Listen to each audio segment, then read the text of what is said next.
Vote পর্ব চলছে আর অন্তিম ভাগে ভোট পর্বে আমি শোভন এই মুহূর্তে আবার সপ্তম নিউজের পর্দায় উপস্থিত হয়ে গেলাম, কারণ কলকাতার ভোট মানে একটা উৎসবের মেজাজ।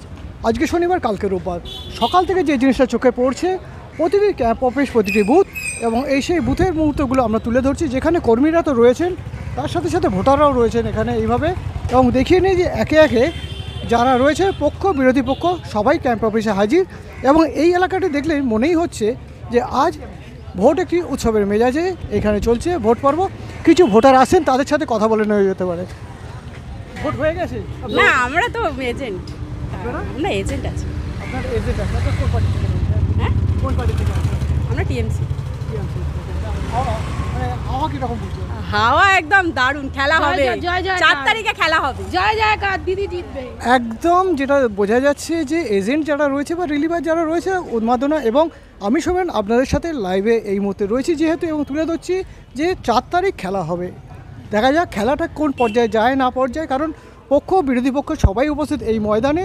আর আমি ঘুরে দেখাচ্ছি যেটা, যে উৎসবের মেজাজ যেরকম রয়েছে, সকাল থেকে ভোট চলছে এবং ভোট পর্বের মধ্যেও যেখানে বেচা কেনা চলছে, কারণ যুবক নির্বাহ করতেই হবে।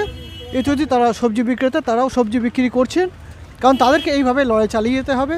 আর এই মুহূর্তে যতখানি তুলে ধরা সম্ভব তুলে ধরছি, কারণ এলাকা সেজে উঠেছে, ভোটাররাও সেজে উঠেছে, একে একে ভোট দিয়ে আসছেন এবং ভোট পর্ব যেরকম চলছে তার সাথে সাথে আপনাদের দেখাচ্ছি আমি এটা, যে ভোটের পর্বে কিভাবে তারা এগিয়ে চলেছেন।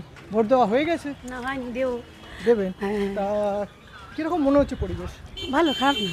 আর এই যে একদম শেষ লগ্নে ভোট দিচ্ছেন, মানে হাতে গরম রেজাল্ট পাবে, সেই সম্পর্কে কী মনে হয়? থাকবো তো আমরা, থাকবো তো আমরা, একদম মানে থাকবো আমরা।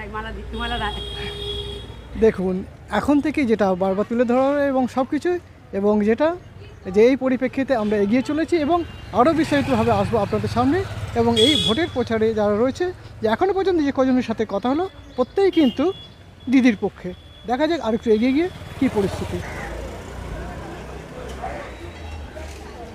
শহরতলির বিভিন্ন অংশ থেকে যেভাবে আমরা তুলে ধরছি যে ভোটের এই মুহূর্তে চলছে ভোট পর্ব, সকাল থেকে অনেকটা সময় গড়িয়ে গিয়েছে এবং কিছুটা অংশ আপনাদের তুলে ধরছি যেখানে কর্মীরা রয়েছে বুথ ক্যাম্পে এবং তার সাথে সাথে ভোটাররাও আসছেন।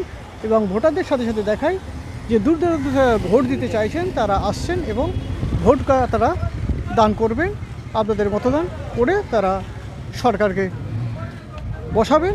বসাতে দিল্লি কারা শাসন করবে তা তো আগামী 4 তারিখের পরেই জানতে পারা যাবে। বহু দূর দূরান্ত থেকে আসছে লোকজন।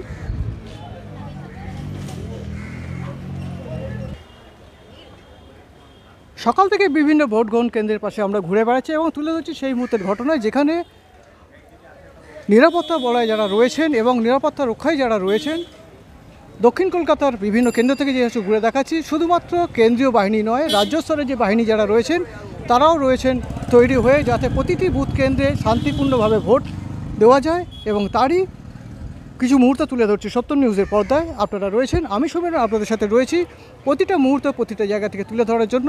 এখনও পর্যন্ত ভোটের পার্সেন্টেজ প্রায় 45% প্লাস হয়ে গেছে এবং হয়তো দিনের সাথে সেটা 70%-এর কাছাকাছি পৌঁছে যাবে। দক্ষিণ কলকাতা থেকে এই মুহূর্তে ঘুরে আমি শোভন আপনাদের তুলে ধরছি সেই মুহূর্তের কিছু ঘটনা। সঙ্গে থাকুন, দেখতে থাকুন সত্যম নিউজ।